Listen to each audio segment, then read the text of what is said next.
예레미야서 11장 18절부터 23절까지 말씀을 통해서 아나돗의 사람들이라는 제목으로 은혜를 나누고자 합니다. 지금 예레미야 11장 1절부터 12장 내용까지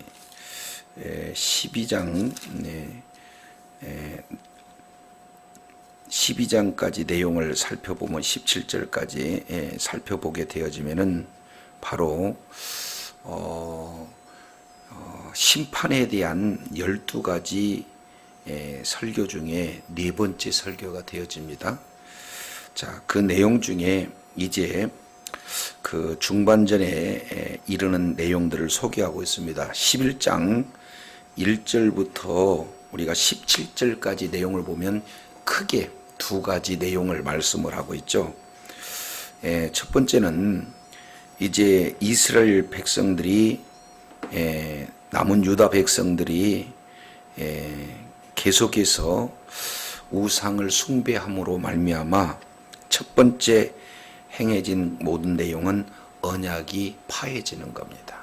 그리고 두 번째 내용은 이제 그로 인하여서 피할 수 없는 재앙이 임했다라는 것을 선언하고 있습니다. 그래서 우상 숭배에 따른 언약 파기와 재앙 선언, 이런 어떤 내용이 하나님께서 11장 1절 내용을 통해서 보면은 여호와께로부터 예레미야에게 임한 말씀이니라 이렇게 표현하고 있어요. 그러면 지금 예레미야가 말하고 있지만 예레미야의 말은 곧 누구의 말씀과 일치가 되어지는 겁니까? 여호와 하나님의 말씀. 그래서 예레미야는 여호와 하나님의 말씀을 대언할 때에 이제 그 내용을 들었던 이스라엘 백성들에게 지금 너희가 우상을 숭배하기 때문에 언약이 파괴되고 재앙이 피할 수가 없게 된다, 이런 사실을 말씀하고 있어요. 그러면 여기서 중요한 내용 중에 하나는 심판을 하나님께서 하시기를 원한다면은 대언해서 내가 너희 심판한다 이렇게 표현하시겠습니까? 그냥 심판해 버리시겠습니까? 그렇죠. 그 얘기는 회개의 여지를 지금 주님께서 두고 계시는 거예요. 바로 심판하지 않고 뭐를 원하시는 겁니까? 그렇죠. 돌이키기를 원하시는 것이 아버지 마음이에요. 이것을 예레미야를 통해서 이렇게 증거가 되었는데, 이 진의를 알지 못하는 아나돗 사람들이 이렇게 표현합니다. 자, 18절 참 중요한 내용이 소개되고 있어요. 자, 18절 우리 다 같이 읽었지만 한 번 더 읽습니다. 시작. 여호와께서 내게 알게 하셨으므로 내가 그것을 알았나이다. 그때에 주께서 그들의 행위를 내게 보이셨나이다. 여기서 여호와께서 예레미야에게 알게 하신 것이 있다, 그 말이죠. 여기서 알게 하신 것은 그들이 주께서 그들의 행위를 내게 보여주셨기 때문에 내가 그것을 알았다, 이렇게 표현하는 거예요.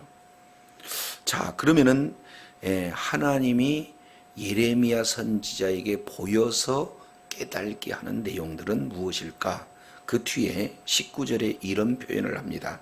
나는 끌려가서 도살당하러 가는 순한 어린 양과 같으므로 그들이 나를 뭐 하려고?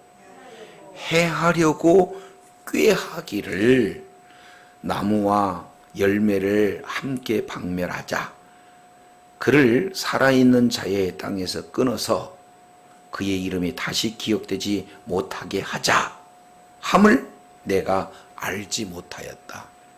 지금 아나돗 사람들이 예레미야를 어떻게 하든지 죽이겠다 하는 그 살해 음모에 대한 내용을 어떻게 알아요? 은밀하게 죽이려고 하는데, 근데 그러한 살해 의도를 하나님께서 보이셨어요.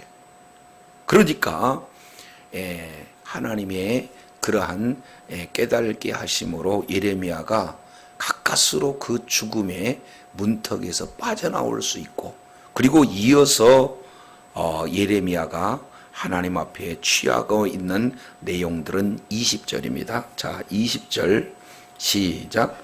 공의로 판단하시며 사람의 마음을 감찰하시는 만군의 여호와여, 나의 원통함을 주께 아뢰었사오니 그들에 대한 주의 보복을 내가 보리이다 하였다.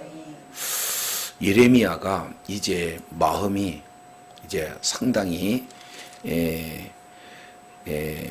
이스라엘 백성들을 위해서 중보 기도했던 그런 마음이 없어지고 아예 뭐라 그러는 거예요? 주님의 보복을 내가 볼 수 있도록 해주세요. 이렇게 표현합니다. 그러면은 결국에 예레미야가 그들의 내면을 살펴보게 되어지면은 하나님의 말씀을 순종하겠다는 겁니까? 불순종할 수밖에 없다는 상황을 보게 되는 겁니까? 그렇죠. 그렇기 때문에 이제 내가 아무리 중보 기도한다 할지라도 저들의 마음은 이제 완악해서 주의 말씀을 정면적으로 도전한다라는 것을 깨닫고 나서 이제 주님께서 보복해 주시는 것을 내가 볼 수 있도록 해달라 하고 하나님 앞에 지금 탄원하고 있는 내용들을 보게 됩니다.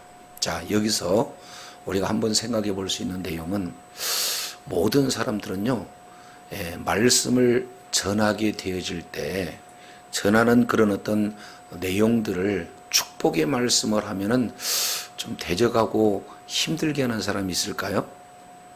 없죠? 그러면은 어떨 때 사람들이 대적하고 또 심한 경우는 죽이려고 할까요? 나쁜 것을 얘기하니까. 그러면은 자기 자신이 하나님의 말씀의 기준에 벗어나서 책망받을 일을 하고 있다 하는 그것을 먼저 깨닫는 것이 복이 있는 자인데, 대부분은 비록 내가 하나님의 말씀을 떠났다 할지라도 나에게 뭘 주기를 원한다? 축복해 주기를 원한다는 것이 사람들이 가지고 있는 생각들이에요. 지금 예레미야는 자기의 말을 하는 것이 아니라 하나님께서 주신 하나님의 말씀을 대언하고 있어요. 이스라엘 백성들이 하나님을 버리고 우상 숭배를 하는 그 자리에 있었기에 하나님은 언약을 파기한다. 그리고 피할 수 없는 재앙이 너희들에게 임한다라고 예레미야를 통해서 선포하고 있는 거예요. 자, 그러면은 이런 내용을 보면은 지금도요, 이 시대, 지금 21세기에도 이런 부분들이 일어나요. 특히 이제 인도 같은 그런 경우는 이런 것들이 참 심하죠. 어떤 내용이냐면, 뭐 북한도 역시 마찬가지겠습니다만은 대대로 힌두교를 이제 믿던 그런 자녀들에게 힌두교를 계속해서 전수합니다. 그러니까 그 자녀에게, 그 자녀는 그 후손에게 계속해서 전하는데 여기에 바꿔졌다 그러면은 우리 가문에 누가 된다 해가지고 몰래 죽이는 경우도 있고, 그리고 그렇게 죽어나가는 사람들이 한 해에 50만 명 이상이 된다고 그러니까 너무나 많은 사람들이 죽어나요. 그죠? 지금 예레미야를 죽이려고 했던 자는 누구냐면 아나도 사람이고, 아나도 사람은 누구냐면 예레미야 고향이니까 고향 사람들이 지금 예레미야를 죽이려고 한 거예요. 따지고 보면은 왜 하필이면 우리 고향 사람이, 우리나라가 소망이 있습니다, 그래도 하나님께서 도우실 겁니다, 이런 뭔가 비전의 메시지를 전해야지, 나라가 이미 피할 수 없는 재앙이 있다, 하나님과의 언약이 완전히 끊겨졌다, 이렇게 얘기하는 것을 자칫 오해하면은 매국행위가 되어지는 거예요. 그러니 우리 가문의 수치다라고 생각하고 이제 예레미야를 몰래 그냥 눈치채지 못하게 그냥 죽이려고 하는 그런 어떤 의도가 다분히 지금 이렇게 표현돼요. 그러면 이 내용을 어떻게 예레미야가 알 수 있겠어요? 모르고 전혀 대비도 할 수 없는 그런 상황인데 하나님께서는 예레미야를 그 위경 속에서 건져주시기 위해서 미리 보여주시고 깨닫게 해주신 줄로 믿습니다. 이것은요, 하나님이 성경 속에서 이런 일들은 너무나 많은 일들이 나타나요. 그렇지 않습니까? 이제 마태복음 2장 내용을 통해서 보면은 동방의 박사 3명이 헤롯 궁에 찾아오잖아요. 별을 따라 이 나라의 왕이 왔습니다. 그랬더니 아주 교활해서 그걸 그대로 보고 도대체 이게 어떤 일이 있는가 가만히 물어보고 난 다음에 뭐해요? 이제 뒤에 박사들을 통해 율법자들 학사들을 통해서 보여주잖아요. 그죠? 이런 일들이 어디서 일어날 수 있겠는가? 그런데 잠깐 눈을 붙이는 그런 상황에서 주님께서 꿈으로 현몽해서 왔던 길로 돌아가지 않고 다른 길로 가서 위경을 피하고 있는 그런 내용들을 살펴볼 수가 있습니다. 이런 내용들은 그냥 이루어지는 것이 아니라 하나님께서 섭리하시는 내용인 줄로 믿습니다. 그래서 하나님께서는 하나님의 뜻을 이루기 위해서 바로 주의 충실한 일꾼들을 세우시고 그리고 충성된 일꾼으로 하여금 하나님의 뜻을 이루기까지 하나님께서는 반드시 지키시고 보호해 주신다는 사실을 오늘 본문을 통해서 우리는 살펴볼 수가 있어요. 그러니 이제 모든 약속의 말씀에 충성된 그 자가 사명이 있는 한 하나님께서는 반드시 지키시고 보호해 주실 줄로 믿습니다. 이게 18절 여호와께서 내게 알게 하심으로 내가 그것을 알았습니다. 이렇게 표현하는 것으로 볼 때 하나님은 이런 일들이 얼마나 많은지 몰라요. 어떤 목사님의 간증을 이렇게 한번 들어본 내용이 있는데 그때 연도는 제가 기억을 못하는데 오다가 우리나라 비행기가 한번 떨어진 적이 있어요. 근데 떨어질 때 대부분 주의 종은 또 성도들은 비행기를 타면은 아니면 차량을 타면은 그냥 탑니까? 타서 기도합니까? 기도잖아요. 하나님 지금 출발하는데 무사히 도착지까지 안전하게 운행할 수 있도록 도와주세요. 이런 어떤 내용이잖아요. 근데 하나님께서는 반드시 증인을 세우셔요. 그래서 비행기를 탔는데 막 마음 가운데 불안한 마음을 줘가지고 견딜 수가 없는 마음을 주신 거예요. 그래서 그 마음이 너무 이렇게 불안해가지고 견딜 수가 없어서 이제 기장 그 승무원들에게 양해를 구하고 내가 정말 힘들어서 나 좀 내려야 되겠다. 그렇게 해가지고 겨우 설득을 얻어서 내리게 됐는데 어떻게 해요? 몇 시간 후에 뉴스에 나오는데 그 탔던 비행기가 떨어졌다는 거예요. 그럼 그 자리에서 주의 종 어떻게 했습니까? 무릎 꿇고 하나님께 감사하는 그런 기도를 드렸다는 간증을 들은 내용이 있습니다. 이제 비단 예레미야뿐만 아니라 동방박사뿐만 아니라 지금 이 시대에서도 살아계신 주님께서는 반드시 주의 뜻을 이루고자 하는 신실한 성도들에게는 그 위경 속에서 반드시 지켜주신다는 것을 기억하시기 바랍니다. 그래서 18절 이 내용을 통해서 보면은 이렇게 말씀을 하셔요. 근데 19절 여기서도 우리가 살펴볼 수 있는 그런 교훈이 있어요. 자, 19절 내용을 보면은 나는 끌려서 도살당하러 가는 순한 어린 양과 같으므로 여기 어디서 좀 익숙한 본문이지 않습니까? 그렇죠? 이 내용은 이사야서 53장 그 유명한 바로 예수님의 고난 받으시는 그런 말씀을 우리가 생각해 볼 수가 있습니다. 끌려 잡히러 가는, 끌려서 도살당하러 가는 선한 어린 양, 이렇게 표현해요. 우리 주님은 누가복음 10장의 내용을 통해서도 살펴보면은 우리 주님께서 이렇게 표현합니다. 내가 양을 이리 가운데로 보내는 것과 같다. 그러니 그 양은 마치 도살당하러 가는 순한 어린 양과 같은 그런 모습이에요. 이게 그만큼 세상은 악한 그런 어떤 환경 속에 우리가 복음을 증거한다는 것이 그렇게 결코 쉬운 일만은 아니에요. 그래서 오늘 또 거의 죽음 직전에 갔던 예레미야의 그 모습은 사실은 예수님께서 고난받으시는 하나의 예표적인 내용으로도 우리가 이해할 수 있게 됩니다. 그래서 여기서 중요한 내용은 19절, 나는 끌려가서 도살당하러 가는 순한 어린 양과 같다. 그리고 거기에 두 가지 핵심을 얘기하죠. 첫 번째, 그들이 이 스스로 조용히 은밀하게 죽일 그런 음모를 이렇게 꾀하고 있는 내용인데, 첫 번째, 우리가 나무와 열매를 뭐 하자? 아니, 박멸하자. 그 얘기는 완전히 그냥 끝장내겠다는 거 아니에요? 근데 무엇과 무엇을 하는 거예요? 나무와 열매.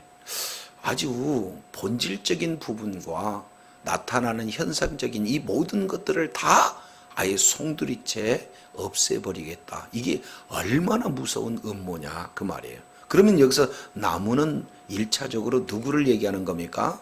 바로 예레미야를 얘기해요.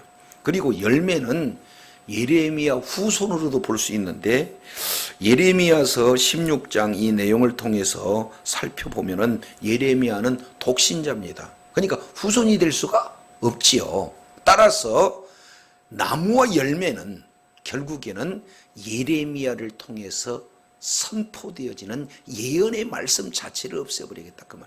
더 이상 예레미야가 없어지게 되면은 예레미야를 통해서 이제 자기 자신들에게 불리한 그런 재앙, 그런 심판, 이런 내용들의 예언을 완전히 없애버리겠다 하는 그런 취지로 은밀하게 지금 죽이고자 하는 그런 어떤 내용이에요. 이 내용은요 굉장히 중요한 내용입니다. 우리 역시 마찬가지로 하나님의 말씀을 증거하려고 이렇게 작정하고 실제로 말씀을 증언하는 자리에 있으면은 대부분 사람들 환영하나요? 아니면은 하나님의 말씀을 거부하나요? 그만큼 이 세상이 악하기 때문에 그래요. 하나님의 말씀을 받아들일 수가 없습니다. 어둠 가운데 빛이 전해지면은 어둠이 드러나기 때문에, 죄악이 드러나기 때문에 많은 사람들은 하나님의 말씀이 증거되는 것을 거부해요. 이게 굉장히 중요한 내용이거든요. 따라서 하나님의 말씀이 선포되어지고 진리가 선포되어지는 그곳에는 반드시 박해가 따른다는 것 기억하시기 바랍니다. 그럼에도 불구하고 우리가 하나님의 말씀을 전해야 할 이유는 이러한 위경 속에서도 우리 주님은 때때에 맞게 하나님의 보호로 하나님께서 지켜주신 줄로 깨달으시기를 바랍니다. 그러니까 이렇게 어려운 위경 속에서 하나님의 그런 어떤 말씀이 증거됨으로 말미암아 박해가 따른다는 거 우리가 확실히 알아야 돼요. 요한계시록 1장 9절 내용을 통해서 보면은 사도 요한이 이런 표현을 쓰죠. 내가 하나님의 말씀과 예수 그리스도의 증언으로 말미암아 반모란 섬에 이렇게 갇혔더니, 이런 표현을 해요. 그러니까 사도 요한도 하나님의 말씀을 전하지 않으면 반모라는 환경이 있을 수가 없어요. 예레미야가 하나님의 말씀을 전하지 않는다면 이렇게 은밀히 죽이려고 하는 이런 악한 음모가 그에게 적용되지 않는다 그 말이에요. 오늘도 저도 여러분도 하나님의 말씀을 바로 불신자들에게 전해서 예수님이 생명이십니다, 예수만이 구원이십니다라고 전하면은 대부분 사람들은 그렇게 좋은 사이더라도 이렇게 핍박하고 정말 어렵게 말씀에 대한 대적을 진행하는 내용이 그때나 지금이나 동일하게 적용되는 모습을 볼 수 있어요. 그래서 우리가 알아야 될 것은 말씀이 증거되는 곳에, 바른 진리가 선포되는 그곳에 핍박은 있다는 사실을 우리는 알아야 돼. 그러나 기죽을 수 없는 내용은 바로 복음이 증거되는 그곳에 하나님께서는 하나님의 뜻을 이루기 위해서 반드시 이렇게 지키시고 보호해 주시는 그런 은총도 함께 하신 줄로 믿습니다. 여기 우리 주님께서 우리들에게 지금 말씀하고 있는 거예요. 자, 근데 20절 내용을 보면은 예레미야가 이제 하나님 앞에 탄원하는 내용이 소개되고 있어요. 자, 이렇게 부릅니다. 여기에 성경에서 보면은 많은 하나님의 이름들이 기록되고 있어요. 그러니까 그 이름을 잘 알게 되면은 그 하나님의 일하심을 우리가 살펴볼 수 있는데 뭐라고 표현합니까? 만군의 여호와여, 여호와 체바오트, 만군의 여호와여. 시작. 그러니까 다윗이 골리앗을 향해서 나갈 때도 뭐라고 얘기해요? 만군의 여호와여. 그럼 만군이라는 것은 뭘 얘기하냐면은 그 만이나 되는 천사들, 군사들을 지금 표현하고 있는데요. 모든 군대의 총사령관이 되신 하나님, 이런 어떤 내용의 의미가 이 속에 포함이 되고 있습니다. 근데 우리 생각으로 만 그러면 꼭 일만의 내용이 아니라 헤아릴 수 없는 천천만만의 그런 하나님의 그런 일꾼, 영적인 군사들이 아주 그냥 빽빽하게 하나님의 주변에 놓여 있어요. 그런데 이 만군의 여호와여 이렇게 표현한다는 것은 하나님, 만군의 여호와를 이렇게 여호와 하나님과 전쟁을 해서 이길 자가 없는 거거든요. 그런 만군의 여호와. 근데 그분이 두 가지를 앞에다가 기록하고 있죠. 첫 번째, 만군의 여호와는 공의로 판단했어요. 두 번째, 사람의 마음을 감찰하세요. 그러니까 이제 우리들의 죄에 나타나는 결과뿐만 아니라 동기도, 그리고 그 모든 내용은 하나님의 공의의 기준이 되어서 이제 아주 전쟁에 능하시는 하나님의 그런 이름을 이렇게 표현합니다. 그러면서 뒤에 이렇게 얘기해요. 만군의 여호와여 나의 원통함을 주께 아뢰미다. 왜 원통합니까? 왜 원통하죠? 예레미야가 잘못한 거 있어요? 없어요.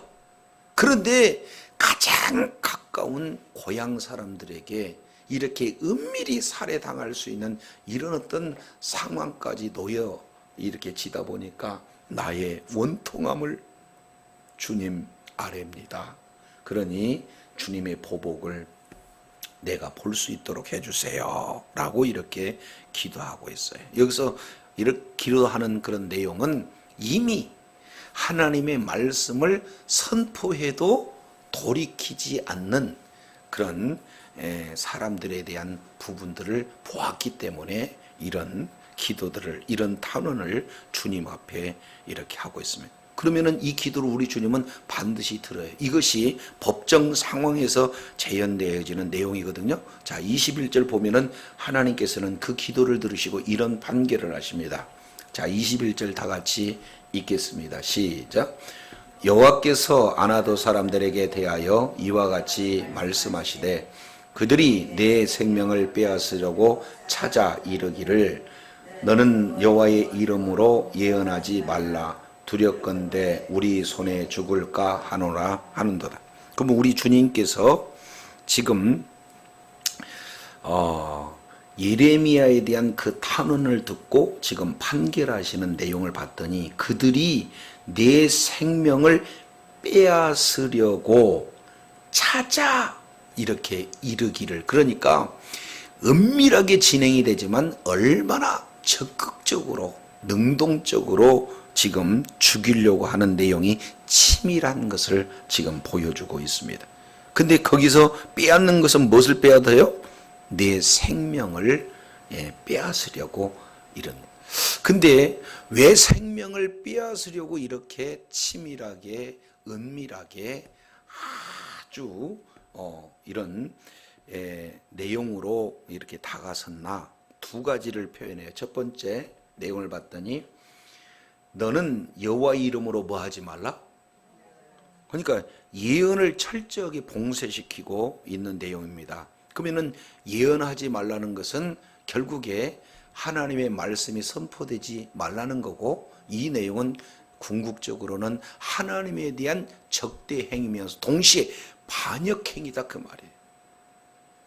그래서 하나님이 판결할 때 너에 대한 그런 살해 의도는 겉으로 드러나는 내용이고, 실제로는 너를 죽여서 하나님의 말씀이 선포되지 못하도록 하나님에 대한 반역이다. 이 내용을 주님께서 분명히 합니다. 그래서 이제 죽이려고 한다. 이런 어떤 내용들에 따지고 보면은 하나님의 말씀을 증거하는데 방해하는 그런 내용들은 이처럼 하나님은 아주 엄중하게 지금 다루고 있는 내용들이에요. 그잖아요. 말씀 전하지 못하게 하는 거, 이거 굉장히 심각한 죄악이다 라는 것을 우리가 살펴볼 수가 있습니다. 그래서 결론적으로 22절 이렇게 표현합니다. 22절 그러므로 이것은 인과접속사예요. 18절, 19절, 20절 그리고 21절 함으로 이렇게 표현합니다. 그러니까 18절은 하나님께서 깨닫게 해주신 거예요. 알게 해주신 거예요. 그 안 내용을 예레미야가 지금 확인하고 하나님 앞에 탄원 기도를 했어요. 그랬을 때 하나님께서는 그 기도에 대해서 심판하기 앞서 그 원인이 무엇인가를 정확하게 말씀하고 있는데, 하나님의 말씀에 대한 반역, 이 내용을 규정하고 있습니다. 따라서 22절 만군의 여호와께서 이와 같이 말씀하시니라. 보라, 내가 그들을 뭐하리라? 네, 내가 그들을 벌하리라. 바로 심판을 말씀하고 있습니다. 그러면 벌하면 나타나는 결과가 어떻게 되느냐? 세 가지죠. 1번, 청년들은 칼에 죽는다. 2번, 자녀들은 기근에 죽는다.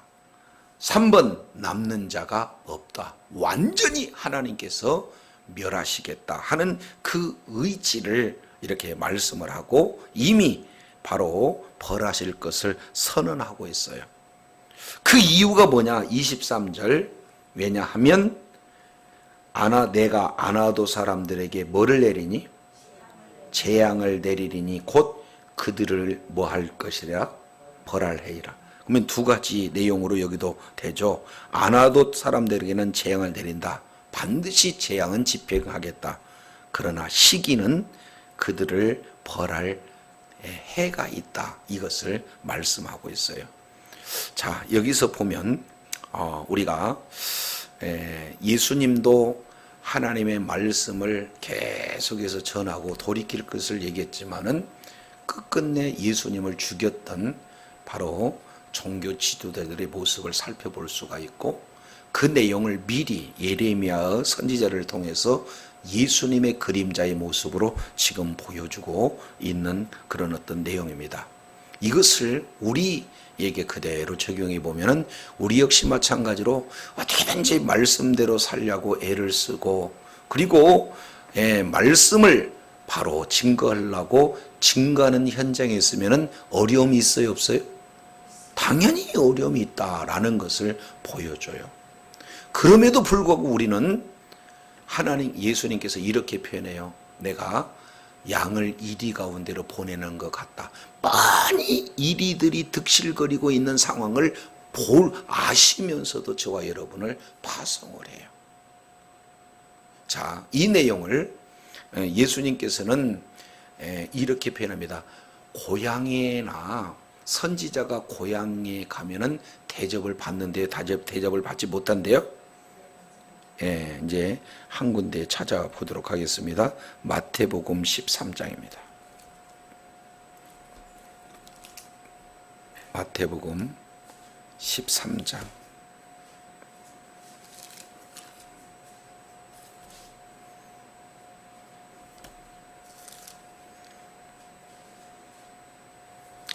마태복음 13장 57절, 58절 시작. 예수님을 배척한지라 예수께서 그를 말씀하시되 선지자가 자기 고향과 자기 집 외에서 존경을 받지 않음이 없느니라 하시고 그들의 믿지 않음을 인하여 거기서 많은 능력을 행하지 아니하시니. 자, 이 똑같은 내용을 마가복음에서는 뭐라고 표현하고 있는가? 마가복음도 우리가 한번 살펴보도록 하겠습니다.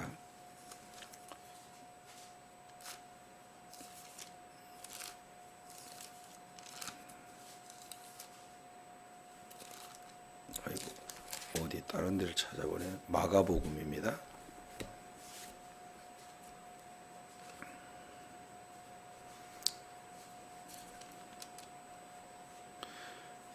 마가복음 6장입니다. 마가복음 6장 6장 4절 그리고 5절 6절 우리 다 같이 한번 읽겠습니다. 시작.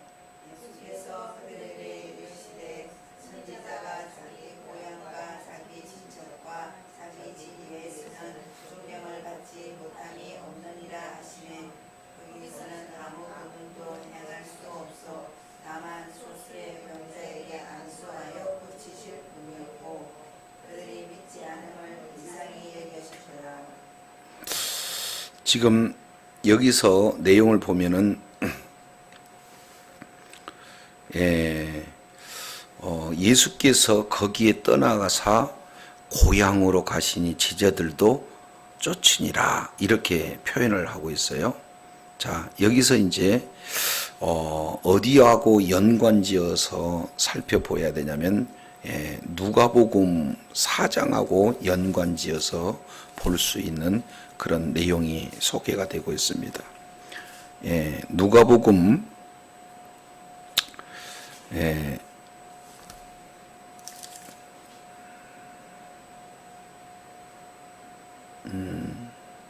누가복음 4장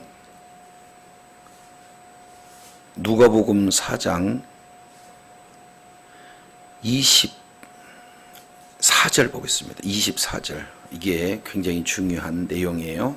누가복음 24장 4장 24절. 또 이르시되 내가 진실로 너희에게 이르노니 선지자가 고향에서 환영을 받는 자가 없느니라. 내가 참으로 너희에게 이르노니 엘리야 시대에 하늘이 새해 6달을 닫혀 온 땅에 큰 흉령이 들었을 때 이스라엘에 많은 과부가 있었으되 엘리야가 그중 한 사람도 보내심을 받지 않고 오직 시돈에 있는 사렙다 한 과부일 뿐이었으며 또 선지자 엘리사가 이스라엘에 많은 나병 환자가 있었으되 그중에 한 사람도 깨끗함을 얻지 못하고 오직 수리아 사람 나음뿐이라. 회당에 있는 자들이 이것을 듣고 다 분하여 일어나 동네 밖으로 쫓아가서 그 동네에 건설된 산 낭떠러기까지 끌고 가서 밀쳐 내리고자 하되 예수께서 그들 가운데로 지나서 가시니라. 이렇게 표현합니다. 그러면 지금 현재 어디 가서 전하시냐면은 4장 16절에 보면은 고향 나사렛에서 가가지고 회당에서 지금 이 복음을 전하고 있어요. 근데 이때는 예수님이 지금 뭐 하시냐면은 홀로 지금 사역을 하시고 계시는 내용이에요. 근데 지금 마가복음 6장에 있는 이런 내용은 어디서냐면은 제자들하고 같이 가요. 그러면 한번 생각해 보세요. 저를 조금 봐주세요. 예수님이 가서 고향 땅에서 복음을 전했는데 아예 그냥 낭떠러지기 위해서 밀어가지고 죽이려고 했던 고향 사람들이란 것은 이미 예수님이 경험했어요. 그러면은 제자들하고 같이 가면은 고향 사람들은 1번 환영한다, 2번 여전히 예수님을 죽이려고 한다. 어떻게 되는 거예요? 죽이려고, 그것을 뻔히 알고 어떻게 해요? 예수님께서 제자들을 이끌러 가요. 왜 그럴까요? 이게 우리 주님의 제자들과 함께 이렇게 가서 제자들에게 교훈시키고자 하는 하나님의 의도를 알지 못하면 안 돼요. 왜 그러냐면 생각해 보세요. 제가 우리 고향에 가갖고는 복음을 전했더니 그냥 저를 알기를 우습게 알아. 예? 근데 제가 이를테면은 우리 한마음 이렇게 식구들하고 같이 가. 그러면은 그분들이 가만히 있었겠어요? 똑같이 대할 거예요. 그러면은 제 체면이 지금 어떻게 돼요? 말이 아니잖아요. 근데 저는 가면은 또다시 똑같이 행동한다는 것을 너무도 아는데도 불구하고 왜 데리고 갈까요? 요거에 대한 내용을 우리가 알아야 된다, 그 말이에요. 예수님은 고향에 가서 믿지 아니함으로 아주 그냥 능력도 행하지 않고 심지어는 죽임을 당할 그런 위험에 처했어요. 그런데 제자들하고 함께 그 길을 갑니다. 뻔히 이를테면 배척을 당할 것을 알면서도 가셔요.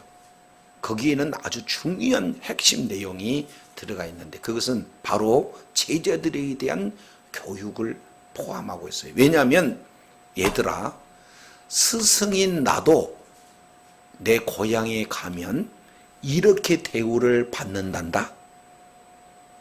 하물며 제자들 너희가 앞으로 가서 복음을 전하는 그곳에 이런 핍박이 없겠느냐 미리 보여주신다 그 말이에요. 알고 대비하라고.